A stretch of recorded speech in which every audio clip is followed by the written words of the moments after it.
মিছিলের শব্দ আপনি পাচ্ছেন কিনা আমি জানি না, তবে বাংলাদেশে রাত্রি ৩টার পরে হাজার হাজার মাইল দূরের একজন ফুটবলারের নাম নিয়ে মিছিল হচ্ছে। এটা ইনক্রেডিবল, অবিশ্বাস্য। ফুটবলারের নাম মেসি, এবং মেসির অ্যাসিস্টেই শেষ পর্যন্ত আর্জেন্টিনাকে জিততে হলো। ইংল্যান্ড, বলেছিলাম না, ইংল্যান্ড তো সেমিফাইনাল থেকে বাদ পড়ে ভাই। নেশনস লিগে বাদ পড়ছে, ইউরোতে বাদ পড়ছে, 2018 বিশ্বকাপে বাদ পড়ছে, 1990 বিশ্বকাপে বাদ পড়ছে, 1990 ইউরোতে বাদ পড়ছে। আর কত শুনবেন? আর্জেন্টিনা ম্যাচ বের করে আনতে পারে, উইং ব্যবহার করে না, শুধু মাঝখান দিয়ে খেলে। সব ঠিক আছে ভাই, ম্যাচ তো জিতছে। This is Argentina for you.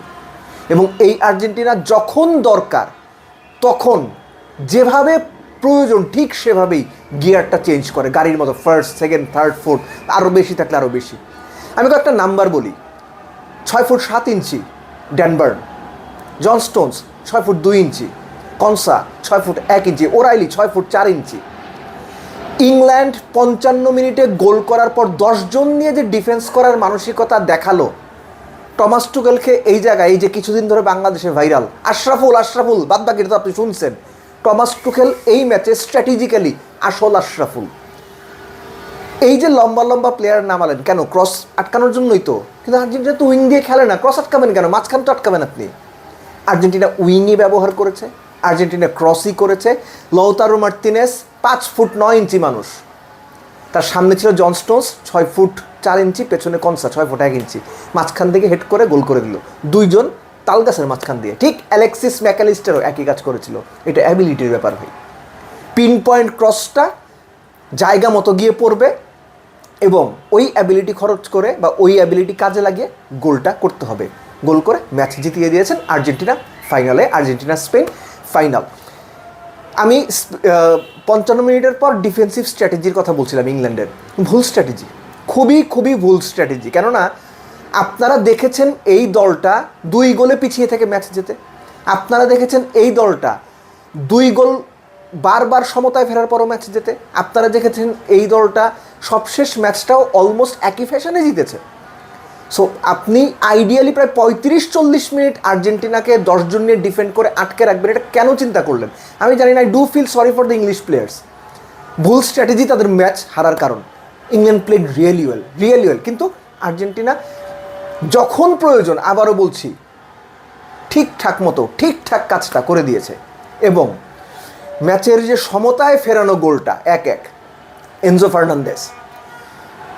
আমার মনে পড়ে 2018 বিশ্বকাপে রাশিয়াতে ফ্রান্সের বিপক্ষে angle Di Maria almost similar জায়গা থেকে গোল করেছিলেন, অলমোস্ট সিমিলার টাইপে।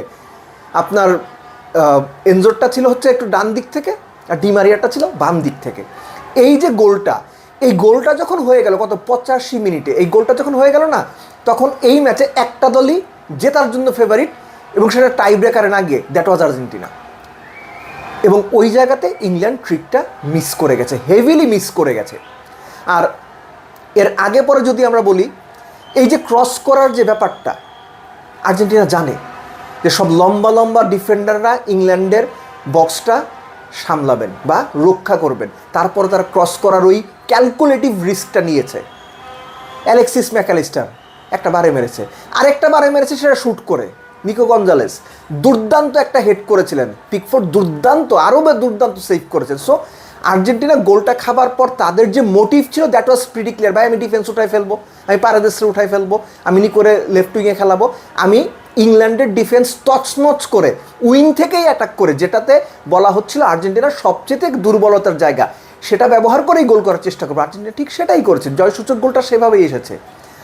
সো আর্জেন্টিনা যা করতে চেয়েছে, মোস্ট ইম্পর্টেন্টলি এই ম্যাচে, সেটা তারা করতে পেরেছে। অন্তত ম্যাচটা জেতার জন্য যা করা দরকার। আর আইডিয়ালি আগের দিকে যদি দেখেন যে ইংল্যান্ডের যে গোলটা, ট্রানজিশনে আর্জেন্টিনাকে ধরে দেওয়ার যে প্ল্যানটা ছিল, সেটা তারা দারুণভাবে এক্সিকিউট করতে পেরেছে।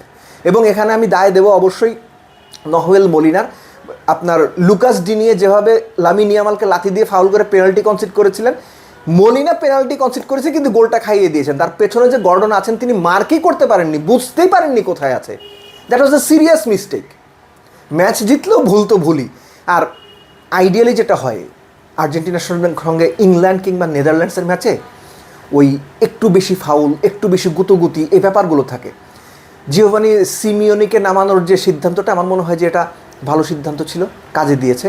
তার 1998 বিশ্বকাপে ইংল্যান্ডের বিপক্ষে ম্যাচে তার বাবা যে ভূমিকায় ছিলেন, মনে হয়েছে যে তার ছেলেও এই ভূমিকায় ছিলেন, একটু ঝগড়া করা, অপোনেন্টকে একটু রাফ ট্যাকেল করা, আইবল টু আইবল কন্ট্যাক্ট করে কিছু করা, কথা বলা, সব পার্ট অফ গেম। আপনার পছন্দ হোক না হোক, these are part of game. But Argentina তারা ওই রেজিলিয়েন্স, বারবার যেটা বলি, তারা ওই রেজিলিয়েন্স দেখেছে। ম্যাচ কীভাবে বের করতে হয় এটা আর্জেন্টিনা শিখে গেছে। সিরিয়াসলি আর্জেন্টিনা শিখে গেছে ম্যাচ কীভাবে বের করতে হয়। So congratulations Argentina, very well done. Last but not the least, Lionel Messi বিশ্বকাপে 11 ম্যাচে সব মিলে 11 গোল 9 অ্যাসিস্ট। কিন্তু ওই যে কথায় আছে না যে পুরনো চাল ভাতে পারে, মেসি এতই ভাতে পারে যে শেষ পর্যন্ত তাকেই ডিফারেন্সটা করতে হয়। আর একই সঙ্গে মনে করে দিতে হয় এই পার্টিকুলার ম্যাচটার যে রেফারি ছিলেন তিনি নাকি মেসির খুব প্রিয় রেফারি। সো এই ম্যাচে কি তর্ক করার কিংবা এই ম্যাচে পার্টিকুলারলি যদি এরকম মনে করা হয় যে কন্ট্রোভার্সি করার কিছু আছে, সেটা কি খুঁজে পাওয়া যাচ্ছে? খুঁজে না পাওয়া গেলেও ম্যাচটা নিয়ে শুধুমাত্র যদি ম্যাচ কেন্দ্রিক আলোচনা হয় তাহলে এটুকু মানতে হবে Argentina did really really well.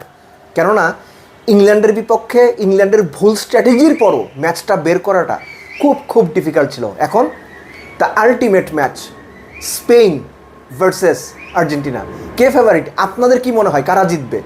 Messi থাকলে আর্জেন্টিনার চান্সটা সবসময়ই থাকবে।